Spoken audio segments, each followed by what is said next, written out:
Eu sou o Thiago Aguiar, seu host. Seja bem-vindo ao Aguiar Dev Talks número 13. Se você gosta de jogos, provavelmente já deve ter pensado em fazer o seu próprio jogo, mas talvez você não saiba o que é preciso para isso. Nosso convidado de hoje é o Yuri Marcel e ele vai contar um pouco da sua experiência de lançar o primeiro jogo. E aí, Yuri, tudo bem com você? E aí, Aguiar? Prazer, cara, estar participando aqui do podcast. A gente conversar um pouco sobre esses desafios aí que nós temos no ramo do desenvolvimento de jogos. Legal, e comigo aqui também o meu co-host, o Peixoto. Fala galera, aqui é o Peixoto e eu já vou jogar real, viu?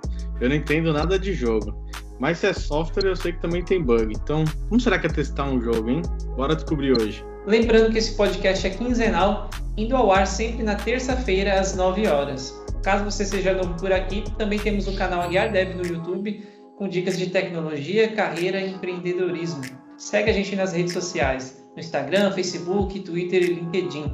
Bom, eu sou suspeito para falar, eu gosto muito de jogos, muito mesmo. Na minha sala ali tem 5 videogames, infelizmente nenhum é um Play 5, né? Mas enfim, tudo ao seu tempo. Yuri, eu estou muito curioso para saber como que foi a sua saga para lançar esse jogo, mas antes eu quero saber um pouco sobre você. Eu sei que você, acho que é importante falar para as pessoas, né? Você não é um cara que está começando simplesmente do zero, né? Você já é um programador. Então, eu acredito que você já está alguns passos aí à frente. Então, conta um pouquinho da sua história profissional até chegar nesse ponto aí de começar, enfim, o seu jogo. Ok, Aguiar. Assim, cara, eu sou como você, sabe? Apaixonado por jogos, mas também não tenho um PS5. Quem sabe um dia. Eu venho aí da saga desde a época do Super Nintendo. Para mim, foi o melhor console já feito. E desde esse tempo eu venho apaixonado aí por esse mundo dos jogos, né? Venho me atualizando, Super Nintendo, Nintendo 64, PlayStation. E aí sempre fui acompanhando esse mundo dos jogos aí da minha adolescência até a carreira profissional. E como você falou, eu realmente eu já tenho uma bagagem, né? Eu sou analista de sistemas da Controladoria e Ouvidoria Geral do Estado do Ceará. Nós trabalhamos basicamente lá com sustentação e evolução de sistemas. Temos sistemas para controle corporativo do governo do estado. Um dos sistemas lá que eu administro é o sistema SAC, que é o Sistema de Contratos e Convênios do Governo do Estado. Então, é uma atribuição da Controladoria fazer essa gestão aí de execução financeira e orçamentária do estado. E a gente está lá para manter, evoluir, né, e garantir o pleno funcionamento aí do sistema dentro do fluxo. Então, só para contextualizar um pouco das tecnologias que a gente trabalha lá, nós temos uma equipe razoavelmente grande, né? São mais ou menos nossa equipe são mais ou menos 30 profissionais, temos times diferentes, temos um time de Ruby on Rails, temos um time em .NET, temos um time Java, time de DevOps, time de BI. Pô, legal. Pois é, e aí a gente segue de várias linhas aí na parte desse desenvolvimento tradicional, né, dos sistemas, no qual eu administro. Eu sou o líder técnico dos times de desenvolvimento .NET, lá na Controladoria. Um dos sistemas da nossa equipe é justamente esse de contratos e convênios. Então, para contextualizar um pouco, todo contrato, todo convênio que precisa ser celebrado dentro do governo do estado, a gente precisa passar por esse sistema, né? Então, seja compra de vacinas, seja fornecimento de alimentação para presídio, contratação de mão de obra, tudo precisa estar sendo registrado dentro do sistema. Então, o sistema nós consideramos muito crítico. Temos toda uma plataforma para analisar o desempenho, indisponibilidade. E além do sistema de contratos, a gente tem vários outros sistemas lá, né, desenvolvidos em diversas linguagens aí pelo nosso time. Então, profissionalmente eu tenho essa carreira, são 10 anos que eu atuo na Controladoria, né, entrei como programador pleno, fui sendo aí efetivado, promovido durante a minha carreira, me tornei analista técnico e analista responsável dos times .NET, mais ou menos com 4 anos lá, e desde então eu venho assumindo aí essa responsabilidade lá, essa atribuição lá dentro da Controladoria. Eu sou graduado, né, formado em Ciências da Computação pela Unifor e tenho uma pós-graduação em Arquitetura de Sistemas para a Internet pela Unicef. Eu acredito que é isso. Não sei se eu posso detalhar mais, qualquer coisa pode perguntar. Eu queria aproveitar, né, isso aí, todo esse background que você falou, .NET, toda essa experiência, né? Eu imagino que para desenvolver um jogo, né, você com certeza teve algumas coisas novas aí para aprender, algumas coisas que teve que correr atrás. Mas pegando da sua carreira, assim, o que já dá para aproveitar de cara, né? Teve alguma coisa ali que você fala, putz, essa parte até já tirei de letra, porque é algo comum, tipo assim, sei lá, tem uma API que você desenvolve na hora que vai fazer um jogo, ou é um mundo totalmente novo mesmo? Pronto, Peixoto. Não é um mundo totalmente novo, sabe? A minha carreira aí influenciou bastante para ingressar sem muitas dificuldades aí nessa área de desenvolvimento de jogos. Mas o que eu posso dizer, por exemplo, de que deu para reaproveitar aí do desenvolvimento tradicional para essa área de desenvolvimento de jogos.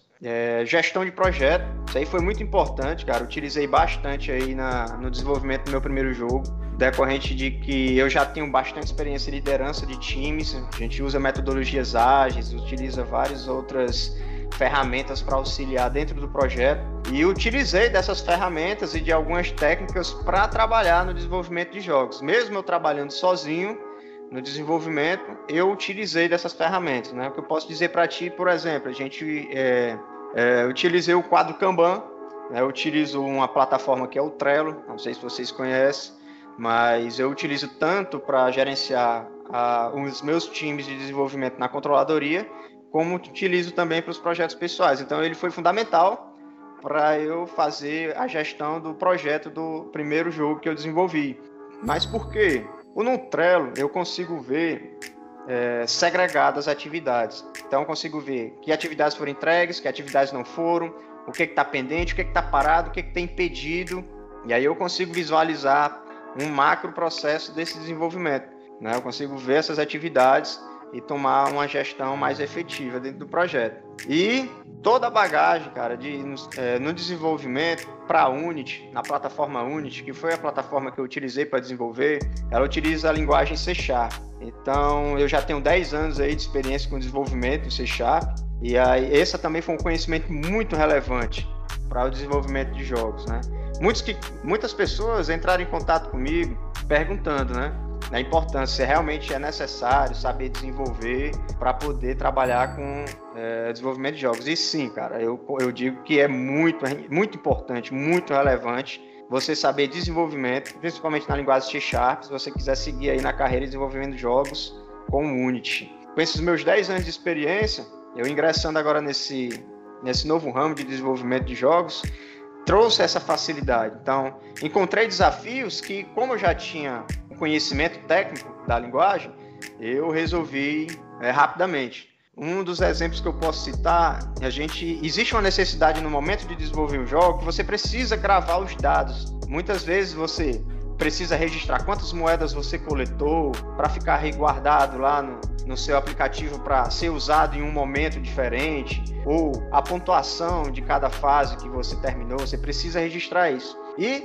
no desenvolvimento tradicional a gente conhece que armazenamento de dados, a gente tem banco de dados, né? E para desenvolvimento mobile a gente não pode simplesmente puxar aí um Oracle ou um SQL Server para poder importar aí dentro de um dispositivo celular, né, no mobile. A gente precisa otimizar ao máximo, né, esse armazenamento de dados. E existem muitas técnicas para isso, né? Muitos utilizam um arquivo JSON para armazenar os dados, criam um arquivo dinamicamente, né? No meu caso, no meu projeto, como eu já tinha familiaridade com desenvolvimento tradicional com o banco de dados, eu utilizei um banco bem simples, o SQLite, né? E com ele é um banco relacional e eu consegui criar minhas classes, minhas entidades de negócio. Por incrível que pareça, eu criei as entidades dentro do meu projeto. Então eu tenho uma entidade lá que é o personagem, eu tenho uma entidade que é o inimigo, tem toda a arquitetura de abstração, de herança.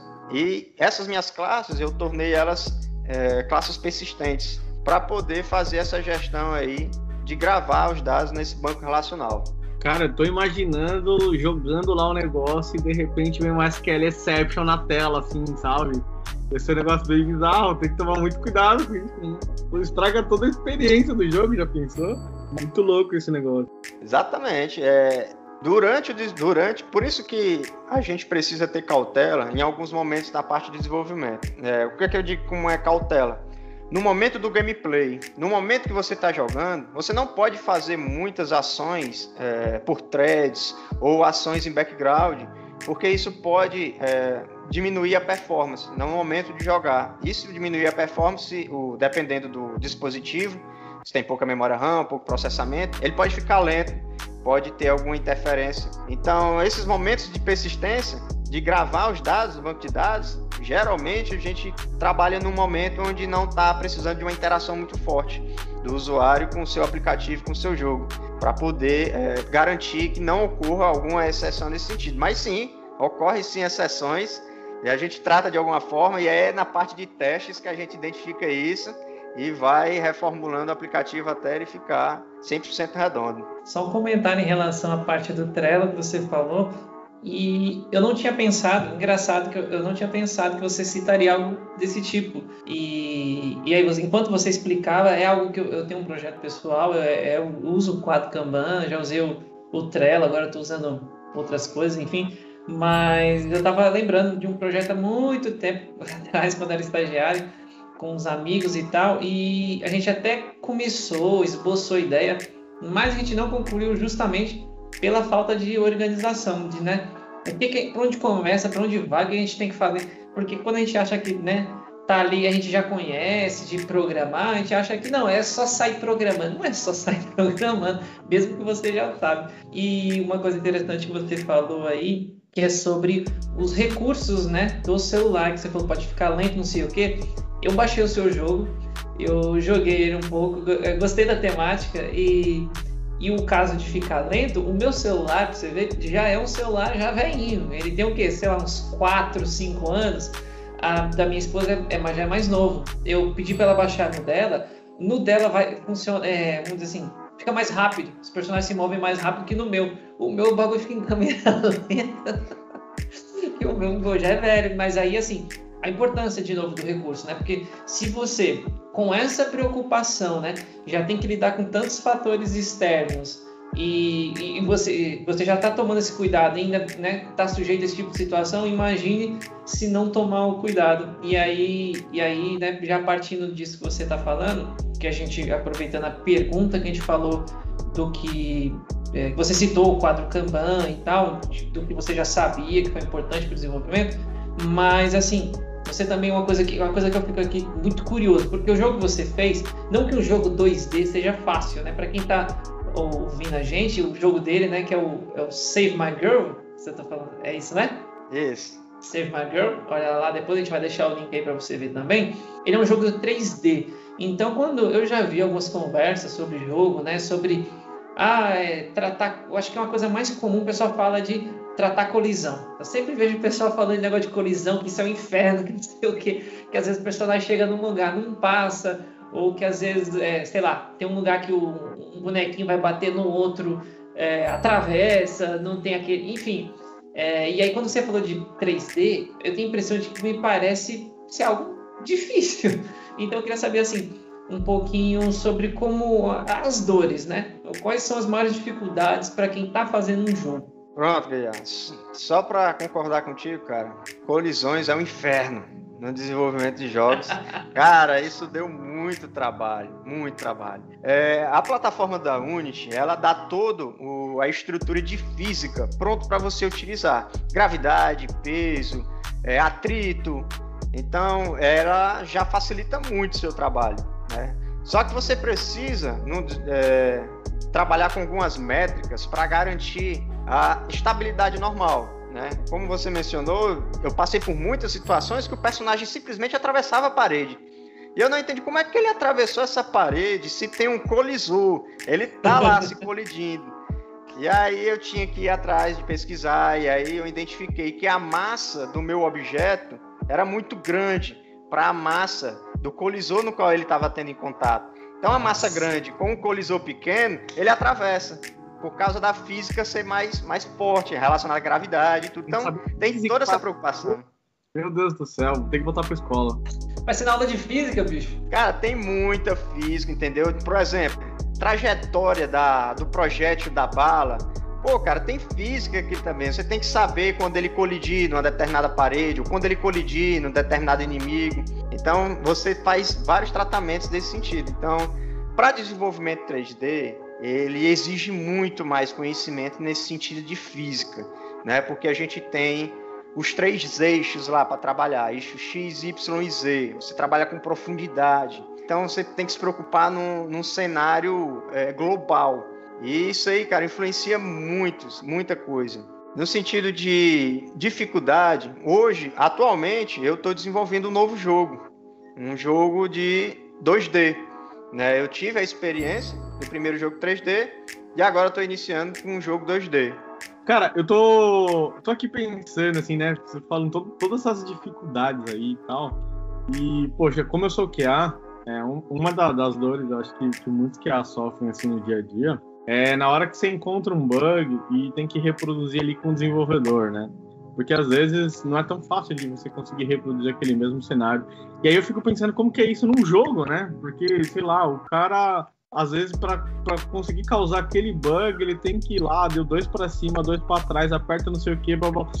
Tipo, como que é isso, assim, sabe? Eu não sei se você teve alguém, né, específico, assim, testando, se foi só você, mas você sentiu um pouco dessa dificuldade, talvez, de, pô, tô fazendo ali, deu um bug e, cara, não consigo reproduzir de novo. Rola um negócio desse também?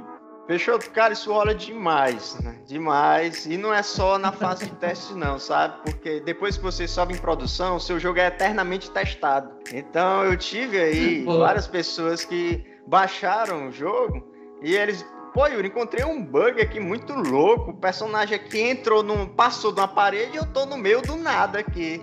Entendeu? Atravessou um colisor de uma forma que eu já tinha tendo o cuidado, mas ele, tipo, se colidiu demais com um determinado zumbi, subiu por cima do zumbi e atravessou uma cerca lá, que tinha um colisor da altura da cerca. Aí eu, pô, não dava pra prever esse tipo de situação, né? E aí aconteceu isso, cara. E pra resolver... vou te dar 2 exemplos que eu trabalhei para resolver esses bugs aí que aconteceram. O principal foi, cara, me diz o que foi que tu fez, se possível, bate um print ou grava a tela aí, porque eu preciso entender, né? E aí um dos meus colegas que baixaram o jogo fizeram dessa forma. O outro foi justamente o banco de dados, né? Eu armazeno várias informações, como eu tenho uma estrutura de banco relacional, implementei lá um framework de persistência. Para agilizar esse trabalho aí de persistir os dados, eu gravava muitas informações dentro do banco. Então aconteceu um determinado momento que um colega meu comprou uma armazinha do jogo e ele chegou e Yuri, cara, eu comprei aqui, mas a arma sumiu, cara. Eu não sei onde é que a arma tá. Eu equipei ele, depois eu desequipei, equipei uma outra, e quando eu fui equipar, ela acabou sumindo. Eu disse, cara, como assim? Eu disse, não, vamos fazer o seguinte, dentro do teu celular, lá no diretório raiz, tu vai entrar em Android e tal, e lá você vai ter um arquivo que se chama banco de dados. E o aplicativo, ele gera o banco de dados dentro do seu celular para armazenar os dados. Então eu disse assim, cara, pega esse arquivo e me manda. Então ele me mandou esse arquivo do banco de dados e eu olhava lá dentro, né? Tinha um sistema gerenciador de banco de dados, eu importava e olhava o que foi que aconteceu. E aí eu via uma inconsistência de um determinado registro. Aí eu disse, cara, isso aqui foi porque um registro acabou sendo gravado num canto que não deveria. Ele gravou um flag que não poderia, dependendo das regras de negócio, mas acabou gravando. E aí eu disse, cara, como foi que tu fez isso? Eu disse, não, cara, eu puxei aqui o item, fui equipar, depois eu fui trocar de item, quando eu botei um item em cima do outro, a arma sumiu. E quando eu fui ver no jogo Save My Go, tem alguns slots para você armazenar os seus itens. E quando você sobrepõe um item em cima do outro, ele substitui. Só que o problema que ele teve foi porque ele não substituiu, ele sobrescreveu. Então ficou 2 itens no mesmo slot. Daí ele só viu o segundo. O primeiro estava por trás. E no banco de dados estava lá. O item 1 registrado no slot 1 e item 2 registrado no slot 1. Só que, nas regras de negócio, isso é impossível. Como pode? Né? Tem uma regra lá que pede isso. Né? Mas aconteceu, cara. E aí eu consegui mapear esse processo e descobri qual era o fluxo que causava isso. Aí acabei corrigindo, graças ao banco de dados ou com um colega dando detalhes aí de como ele conseguiu aí passar por esses colisores aí que sempre dão uma dor de cabeça no projeto. Cara, não, interessante pra caramba. E o legal é que, assim, você vê que, é que nem você falou, né? Você aí, o seu maior background é do mundo tradicional, software, né? O nosso, que o pessoal às vezes, né? Quem talvez não conhece, por achar que, a gente tá ali em tecnologia, só um pezinho pro lado e desenvolve um jogo. Não é assim. A gente acabou de ver. Aqui nesse período de tempo que a gente conversou, eu já tenho plena certeza de que se alguém tinha dúvida agora, esquece que não é fácil, e lembrando aqui também que o Yuri, ele sozinho fez o jogo, né? Porque, cara, a gente aqui trabalha em empresas e tal, a gente tem áreas que cuidam de todo um negócio, né? Tem a área que testa, tem a área, né, que dentro do próprio desenvolvimento você poderia, sei lá, né? E engraçado que, assim, a gente está falando de um jogo que não deve ter 100 horas, mas ainda assim tem cada detalhezinho que, tipo, não é porque o escopo do jogo talvez é menor que você vai deixar de pensar naquilo. Dá trabalho do mesmo jeito. Que nem, nossa, o bagulho que você falou aí da altura da cerca, porque não faria sentido o boneco ir pro outro lado da cerca, porque não é um lugar válido para ele estar. Mas teve uma situação onde ele passou, e aí você falou, putz, mas a minha limitação né, física ali era só a altura da cerca, eu nunca pensei que alguma coisa poderia gerar isso, mas é muito interessante como vai se assemelhando ao software tradicional, no sentido de que existem situações das quais a gente não espera, né? E aí a pergunta que eu vou te fazer, levando em consideração que você é o cara que fez isso só, e você provavelmente é melhor, apesar de você ter feito tudo, eu tenho certeza que você gostou de fazer mais coisas, tem facilidade em fazer mais coisas do que outras, né?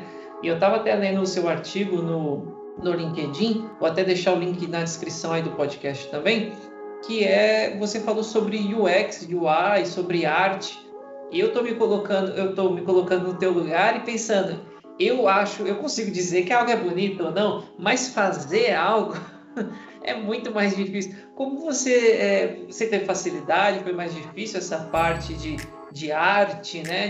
Porque, querendo ou não, às vezes o jogo pode ter até uma mecânica legal, mas a pessoa só vai chegar na mecânica e descobrir se é legal, talvez se ela achar bonita a ponto de se interessar para baixar e aí jogar. Não tem como saber a mecânica antes, né? Então, essa parte de arte, como foi para você?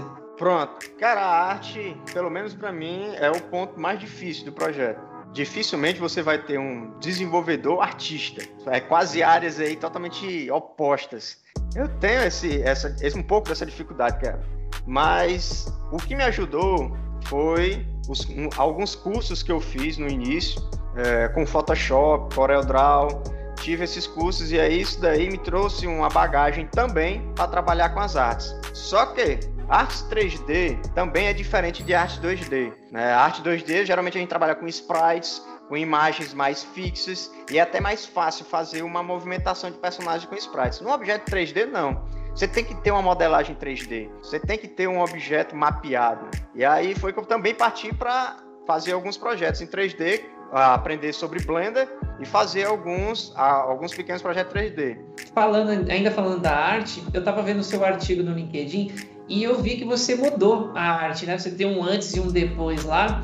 Tô com ele aberto aqui, tava vendo que você tinha uma visão mais de cima, né? Vamos dizer, quase que total, assim, um ângulo bem, uma câmera como se fosse de cima mesmo. E aí você vê com a câmera, você mudou não só a câmera, como também tô vendo as texturas, né? Tá menos, como é que eu posso dizer? Tá puxado um pouquinho pro realístico, apesar de cartunesco, né? Que nem eu tô vendo o chão, tá uma textura mais bonitinha, os tijolos. Eu achei legal. Como foi essa evolução, né? Por que você decidiu mudar? Como é que foi esse processo?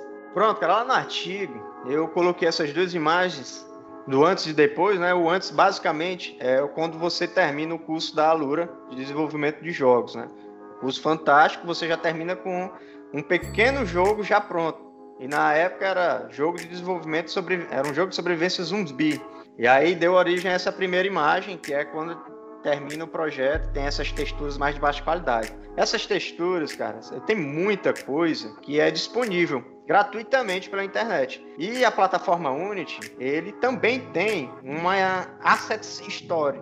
Ele tem um mercado interno onde disponibiliza pacotes de assets, funcionalidades de forma gratuita ou algumas até pagas, algumas com valores bem pequenos, que vale a pena você fazer um pequeno investimento para poder adquirir. Então, muitas dessas texturas do depois da imagem que eu coloquei, eu peguei da Asset Stories gratuitamente. Não só da Asset Story da Unity, né? Tem muitos portais na internet que você consegue obter texturas, imagens e objetos 3D de forma gratuita, desde que você coloque lá o nome do ator nas referências do projeto. Então, muitos projetos, muitos objetos 3D, principalmente, eu adquiri dessa forma, de forma gratuita, pela Asset Story, que tem muitas, ou em outros portais, dando os créditos lá para o autor. E como eu aprendi um pouco sobre Blender, eu aprendi a reaproveitar os personagens. Então, se você parar para observar, o zumbi é o mesmo projeto, é o mesmo objeto 3D do personagem. A diferença foi que como o zumbi já é feio por natureza, não ia ter problema eu me arriscar no Blender e dar umas modificações nela, né? Então eu saí puxando lá no Blender as arestas, quebrando os vértices e criando novas faces e dando um grau, né, no nosso personagem zumbi. E aí eu acabei criando variações do personagem. Eu já tinha um objeto 3D e fui criando variações aí. E a textura, todos os personagens zumbi, alguns são diferentes, mas a maioria é o mesmo objeto. E você consegue, o objeto em si, o objeto 3D, ele tem uma cor plana, uma cor, não tem textura. E aí você coloca uma textura em cima e tem um mapeamento dessa textura, para você saber exatamente onde vai ficar o olho do zumbi dentro daquele objeto 3D. Porque se você pegar a textura do zumbi e colocar em um outro personagem, vai sair totalmente errado, totalmente diferente. Os olhos vão sair nas costas, os dedos vão sair na cabeça. Então, também tem esse trabalho com dificuldade com objetos 3D, que é essa parte da textura. Então, eu consegui uma textura que bateu lá no zumbi. Cara, eu duplicava essa textura e ia alterando as cores. Então, se você ver no meu joguinho, você vai ver que tem zumbi azul, zumbi verde, zumbi vermelho. Cara, eu não podia criar novas texturas, porque era muito complexo fazer o mapeamento de textura e acertar lá o detalhamento do objeto 3D. Então, eu basicamente criei um método randômico para poder setar cores diferentes no momento que se cria um zumbi dentro do jogo. Então, quando se cria um zumbi, ele instancia o objeto 3D de zumbi, ele pega uma cor aleatória, insere no objeto 3D junto com a textura. E aí sai o nosso zumbi com a textura dele única, mas com a cor modificada. Caramba, hein? Que da hora, mano. Que trampo. Caraca, mano. Eu vou voltar um pouquinho no que a gente tinha falado ali de banco, mas acho que já dá para emendar até com outra coisa interessante que você falou agora, que é a questão de custo, né? Você citou até ali o caso do bug lá, que teve que o cara abrir dentro ali do Android dele para ver o banco. Você chegou a fazer, tem alguma coisa, por exemplo, em cloud, para tipo, salvar o progresso do cara? Ou, tipo, hoje, do jeito que tá, ele, sei lá, formatou o celular, perdeu o histórico.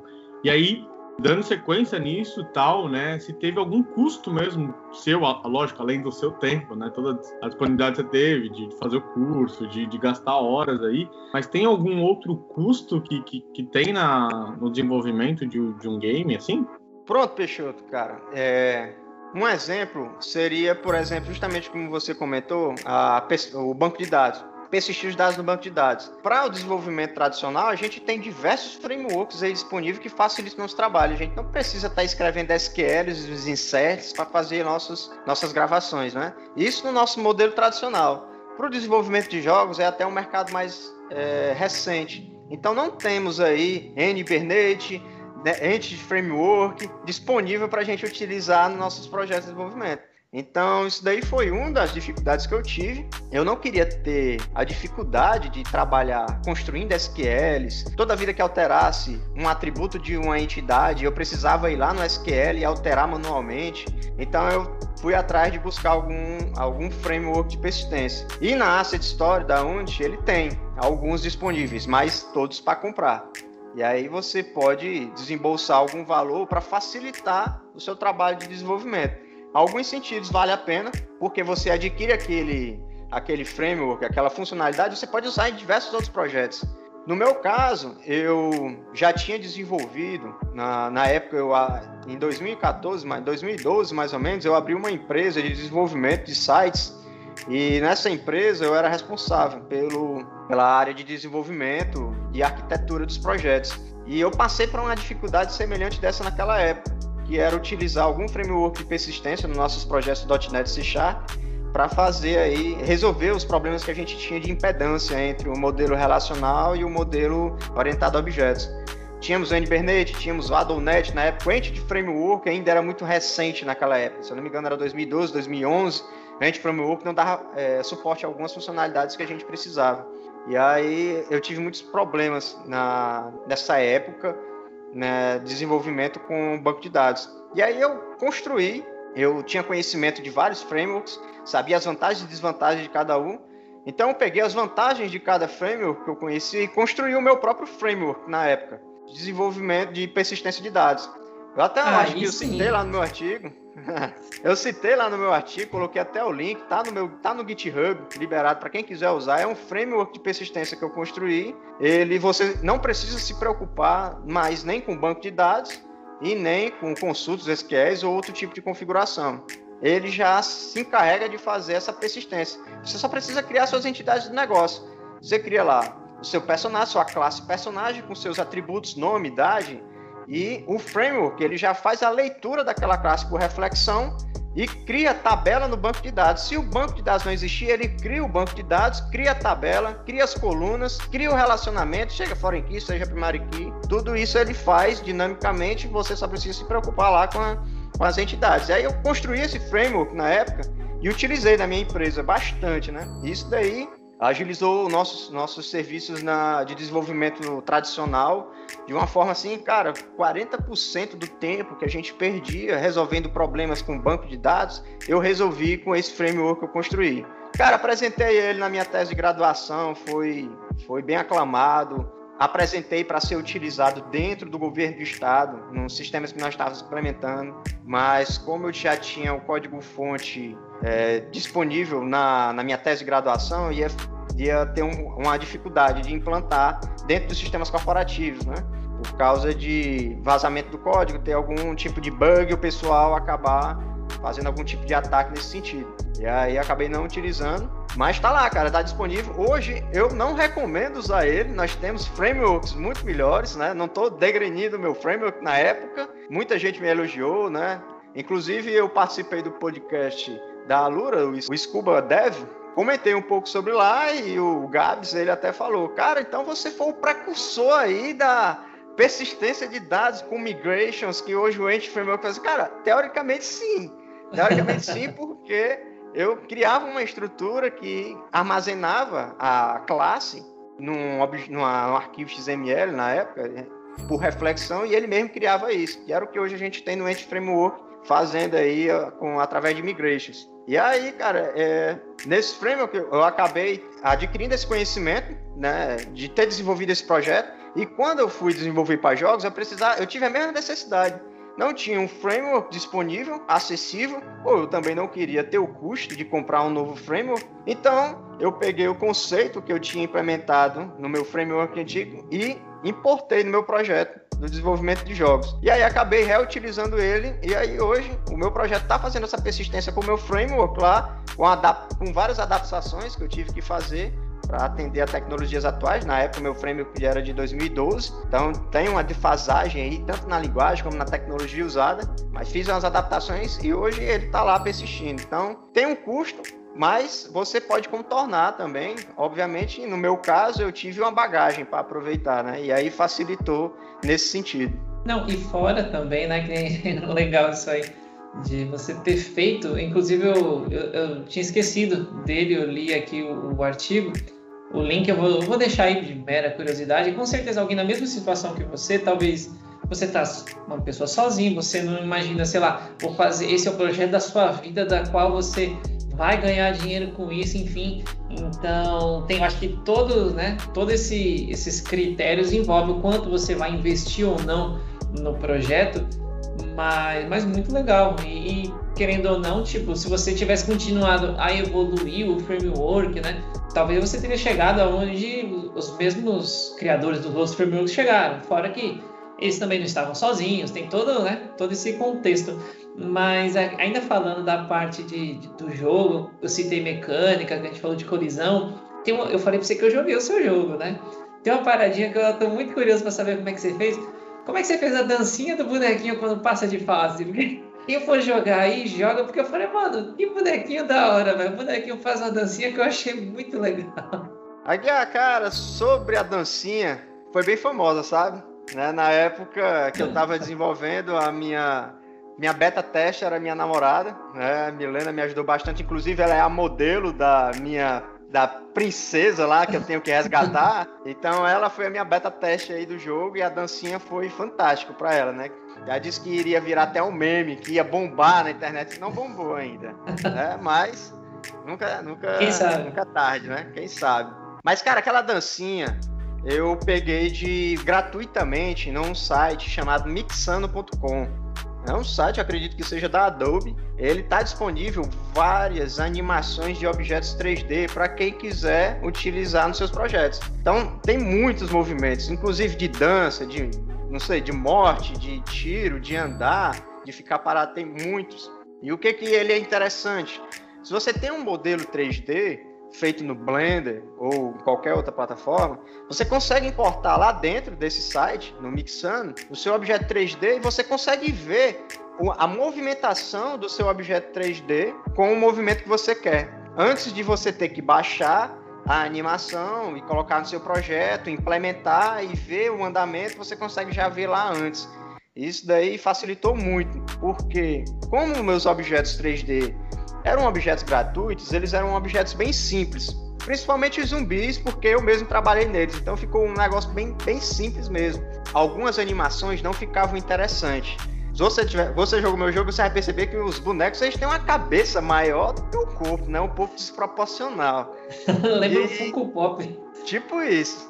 E aí isso daí foi uma característica que dificultava nas animações. Então, cara, não podia ter animação que o personagem levantava os braços para cima, porque os braços entravam dentro da cabeça, ficava um negócio assim muito estranho. E aí eu tinha que estar customizando essas animações para, tipo, levar um nível, sei lá, o boneco tinha um problema no ombro, não conseguia levantar os braços, só ia até uma certa altura, mas isso aí foi uma limitação que eu tive que implementar para não dar problemas aí no objeto 3D. E nesse site eu conseguia importar meu objeto lá e ver quais animações dava para eu utilizar de forma adequada.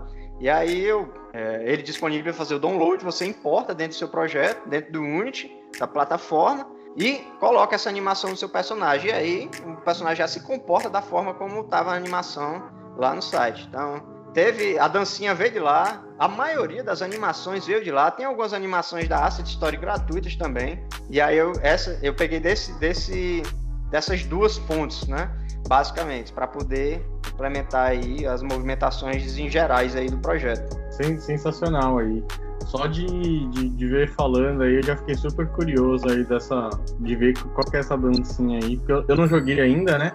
Então eu não sei. Então já até aproveito essa deixa para minha próxima pergunta, que é, bom, já tem um tempo que eu sou usuário de iPhone, então eu vi que tem lá o link para baixar na Play Store ali do Google, né? Tem uma versão do seu jogo para iOS? Tá nos planos? Conta aí um pouquinho pra gente.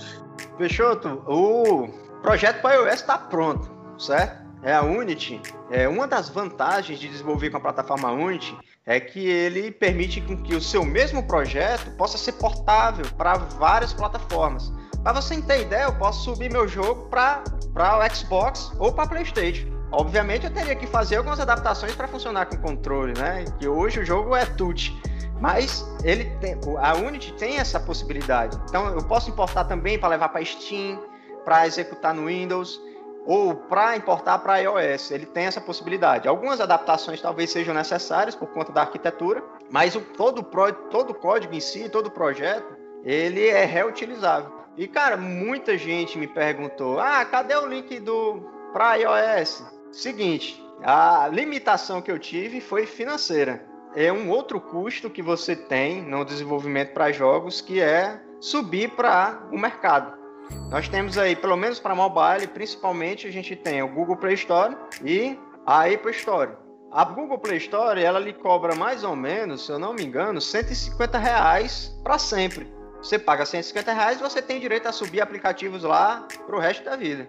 Já para iOS é diferente. A Apple exige que você pague aí, mais ou menos, na cotação de hoje, uns R$500 por ano.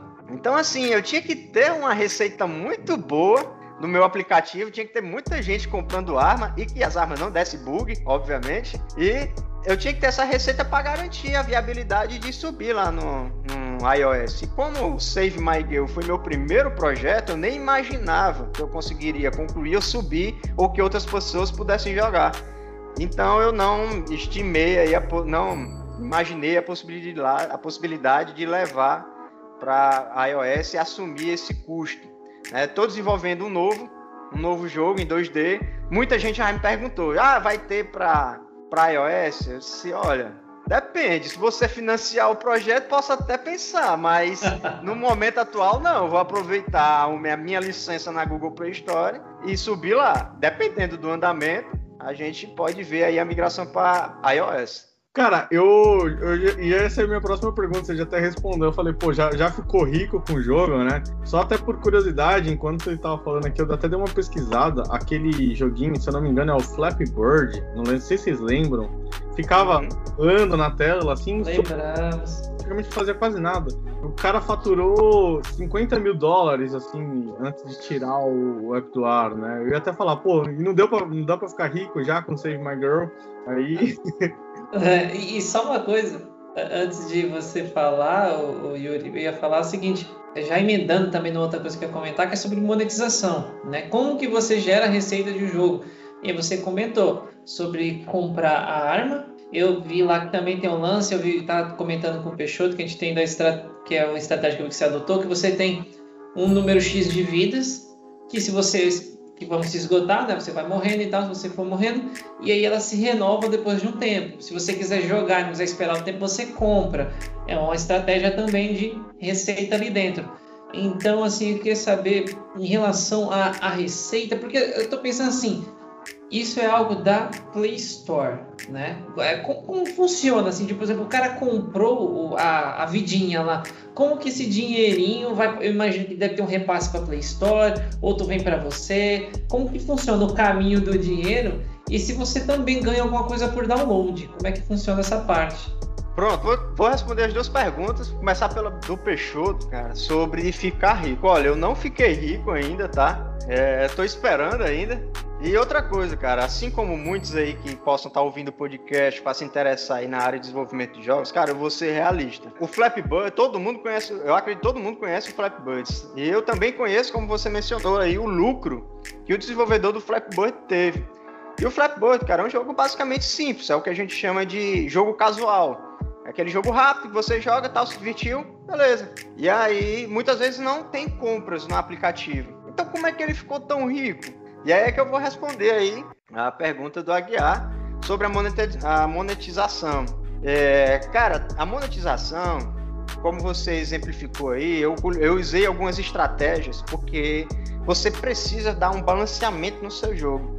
Você não pode ser muito mercenário ao ponto de dizer assim, cara, tu perdeu a vida, agora tu só joga meu jogo se tu comprar. Não dá. O cara vai lá, desinstala seu jogo e instala um outro. Tem milhões lá disponíveis. Então, você tem que manter um nível de balanceamento aí para manter uma atratividade dentro do seu jogo. E aí eu usei a estratégia das vidas, né? Tinham lá, são 5 vidas que tem disponível. Ele vai jogando, se vai perdendo, ele vai perdendo as vidas, acabou as vidas. Cara, você pode esperar algum tempo para você entrar no meu aplicativo novamente e jogar esse jogo. Ou você pode comprar umas moedinhas aqui, vou ficar muito grato, e aí você usa as moedinhas para comprar as vidas. E aí é que entra a questão da monetização, que tem basicamente, cara, na Unity ela lhe entrega algumas funcionalidades já para te ajudar nisso. Uma delas é propaganda, né? A gente sabe que tem muitos aplicativos aí que sobrevivem e é gratuito atualmente por propaganda. E eu tenho essa funcionalidade dentro do Save My Girl. Então, existem situações lá, se você perder, antes de você voltar para a tela inicial, você vai ter que assistir uma propagandazinha lá de 5 segundos, tá? Você pula. aquela propaganda, ela gera receita para você.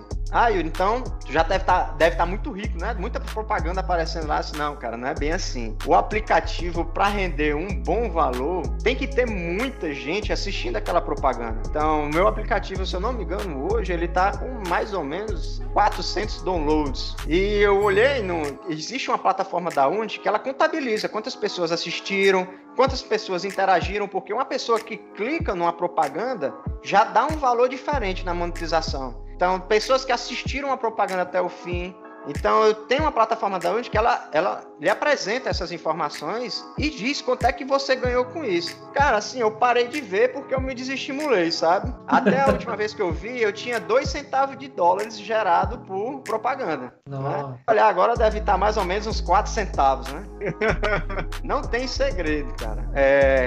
Existem várias técnicas, né? Tem uma técnica também para propaganda, que eu também implementei no meu jogo, que é, cara, você pode comprar moedas de graça. Peraí, como assim? Comprar moedas de graça? Você aperta aqui e você vai assistir um vídeo, só que esse vídeo é de 30 segundos e você vai ter que assistir até o final. Se você assistir até o final, eu lhe dou essas moedas. É uma outra forma de monetização também que eu implementei no jogo e tem lá disponível. A pessoa assistir 30 segundos daquele vídeo, ela vai ter que ouvir ou ver muito conteúdo. Então, gera marketing. Então, gera uma monetização. E aí tem essa possibilidade também. Fora isso, cara, fora as propagandas, a monetização, a gente tem o que a gente chama de IAP, que é com a Google Play Store, e a Unity também tem uma plataforma, uma funcionalidade que ajuda nisso daí, que é as compras em aplicativo. Você consegue comprar itens lá. A Google, ela disponibiliza algumas técnicas para você implementar no seu aplicativo ou no seu jogo, para fazer compras. Basicamente, tem 2 categorias.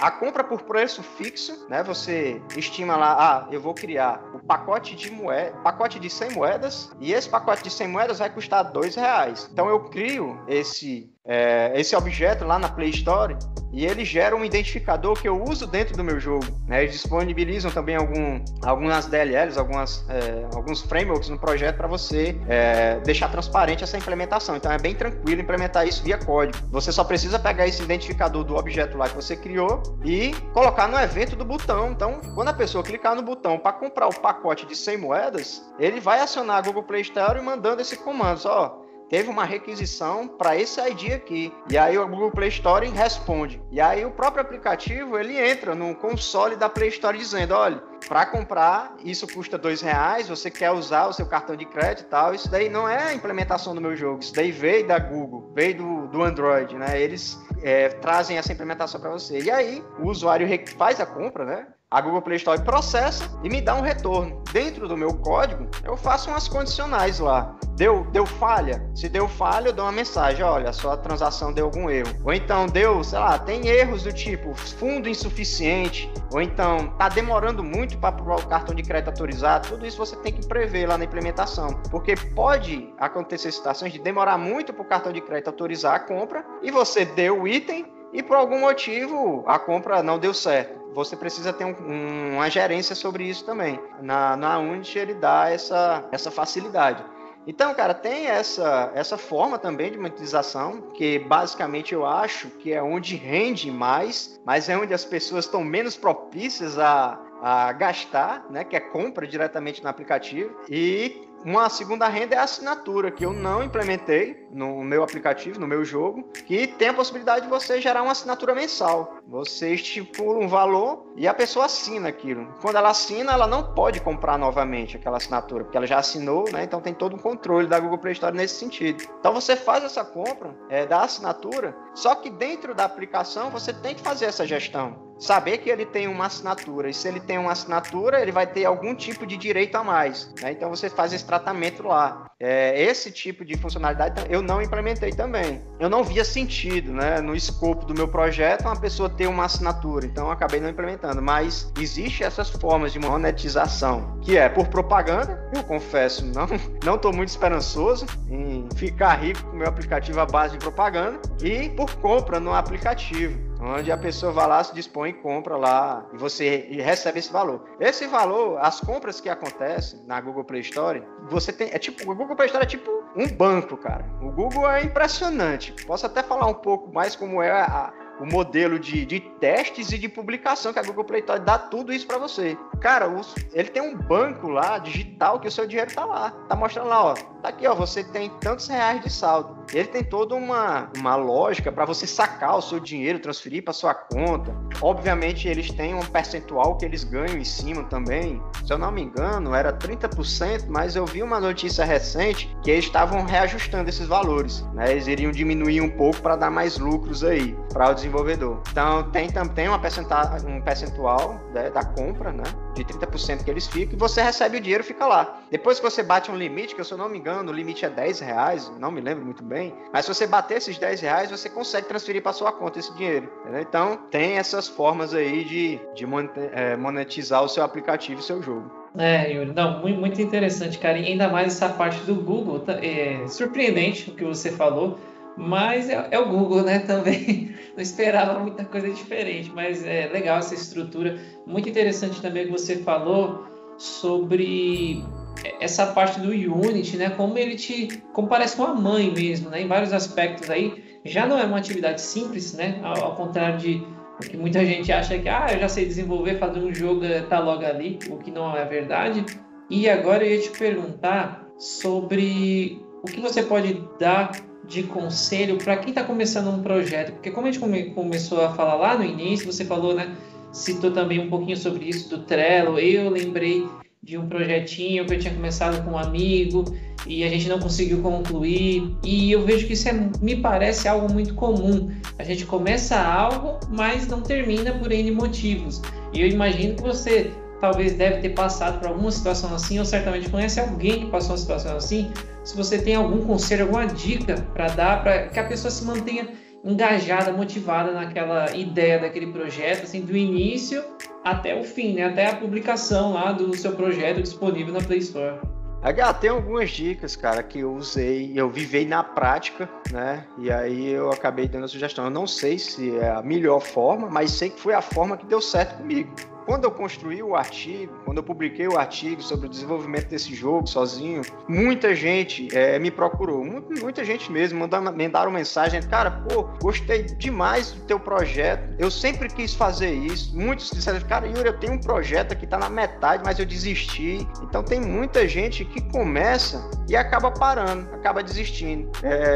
E eu conversei com todos, cara, e todos eles passaram pelos mesmos problemas que eu passei. Só que eu acredito que com a experiência de trabalho, experiência com projetos difíceis, que eu já venho atuando há muito tempo, a gente vai criando aí alguns contornos nisso. E umas, principalmente, cara, é a gestão do seu projeto. Porque é o seguinte, quando você vai começar um projeto, você precisa saber o que aquilo vai dar de resultado. Você tem que saber o que você está fazendo, né? Não é como você falou, que a pessoa começa desenvolvendo, desenvolve e pronto, tá pronto. Não é, cara. Você tem que ter aí uma visão do seu projeto, um escopo do seu projeto. Outra dica, cara, mantenha um escopo pequeno. Porque o escopo do meu jogo era pequeno. Mas quando eu comecei a implementar, eu comecei a encontrar muitas dificuldades no desenvolvimento. Nesse escopo pequeno, você também tem que começar a ser flexível, né? Eu, quando estava desenvolvendo Save My Girl, logo no começo, eu tinha a ideia de ter toda uma tela de monitoramento, de sobrevivência, onde você ia coletando itens e ia usando para o seu personagem sobreviver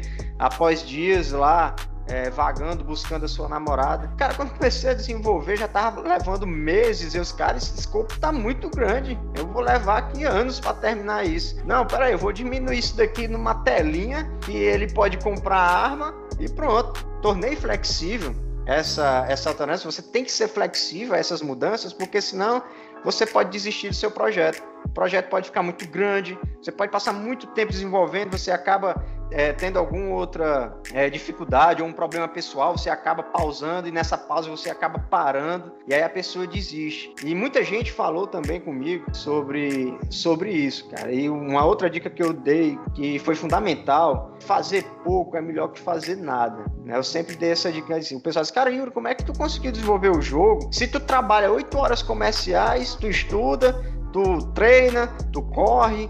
Como é que tu conseguiu fazer isso? Cara, eu só precisava de 2 horas na minha noite. Em 2 horas eu sentava, começava a implementar uma funcionalidade, deu 2 horas, beleza, terminei, comitei, fiz push lá do meu projeto, eu uso o GitHub para fazer a gestão das versões. Criei uma funcionalidade, comitei meu código, pronto. Tá lá, tá pronto. Amanhã eu continuo, faço novo, mais 2 horas por dia. E aí, cara, eu fui fazendo isso todo dia, 2 horas por dia. E, cara, por incrível que pareça, em 5 meses eu consegui desenvolver o jogo completo, subir na Play Store usando só essas 2 horas por dia. E quem foi conversar, quem me perguntou isso, disse, cara, eu não acredito que tu só com 2 horas por dia ia conseguir publicar um jogo. Eu já tinha desistido. Esse é o porém. Você não pode desistir, né? Você tem que fazer um pouco de cada vez. E aí, esse foi um dos artigos, foi algo que eu falei no meu artigo.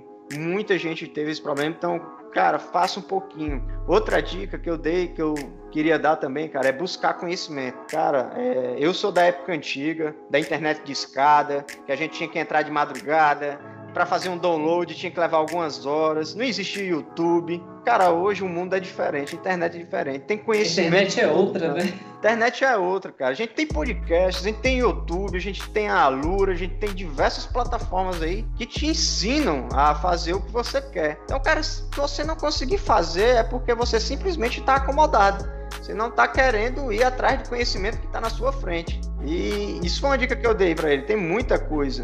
E, cara, eu falo muito aqui da Alura. Eu gosto muito da Alura, né? Eu gostaria que eles me patrocinassem, pudesse patrocinar o podcast. Ia ser fantástico, né? Mas, cara, porque a Alura foi onde eu conheci a plataforma Unity e deu uma introdutória aí nesse mundo aí do desenvolvimento. Então, essas seriam as dicas aí que eu dou pra galera, que eu acho que seriam as principais. Busque conhecimento, tá lá de graça pra muita gente e faça um pouquinho, cara. Não desista do seu projeto, faça um pouquinho todo dia. Sensacional, cara. Da hora. Tem problema não, a gente também curte bastante, já fiz muito curso deles, sei da qualidade, o Aguiar também, tenho certeza aí. Sim, 20 anos, tive assinatura da Alura por uns 3, 4 anos. É sensacional. E o negócio que você falou, eu acho que é bem interessante, assim, né? É pouco tempo, 2 horas lá, mas, tipo, você manteve a constância, né? E essa disciplina de fazer todo dia 2 horas, eu acho que isso faz uma diferença tremenda, bem bacana, né? Isso aí tá muito alinhado também, até que eu consegui esse tempo, agora partindo um pouquinho só do projeto aqui do podcast. Eu tava conversando, tava explicando com alguém, sei lá quem que era a pessoa, que eu comecei a conversar no Instagram, e eu comecei a explicar pra pessoa, olha, como é que eu faço, o que eu faço, quando eu faço. E ela falou, nossa, como é que você faz tanta coisa? Aí que eu entrei no detalhe. É a consistência que leva a gente a chegar nos lugares, não a intensidade, né? A pessoa acha que, eu vou fazer um bootcamp, eu vou estudar 10 horas e já vou saber tudo que eu vou precisar. Primeiro que se você está no mundo da tecnologia, você nunca vai saber tudo. Então não importa, você sempre vai ter que estar estudando. E aquela coisa, a dedicação diária é o que faz, né, chegar no lugar que você realmente quer, né? Isso é incrível. A gente vê várias áreas diferentes e a fórmula é a mesma, né? É engraçado isso aí, porque eu até enquanto você falava, eu lembrava aqui, né? É melhor feito do que perfeito, né? Entrega algo, porque se você ficar imaginando, eu lembro até de uma pessoa que me deu um conselho uma vez que eu tinha que fazer uma documentação de um API, alguma coisa assim, eu nunca tinha feito a documentação. E aí essa pessoa me deu um conselho seguinte, falou, mano, faz, não importa como vai ficar, faz. Quando você terminar, você volta e vê o que dá para melhorar. Porque se você não começar, você não termina, entendeu? Então, assim, vai até o começa, termina e depois revê, evolui. Porque se você tentar fazer a melhor versão daquilo, você nunca vai entregar, porque sempre dá para melhorar. Isso é engraçado, isso.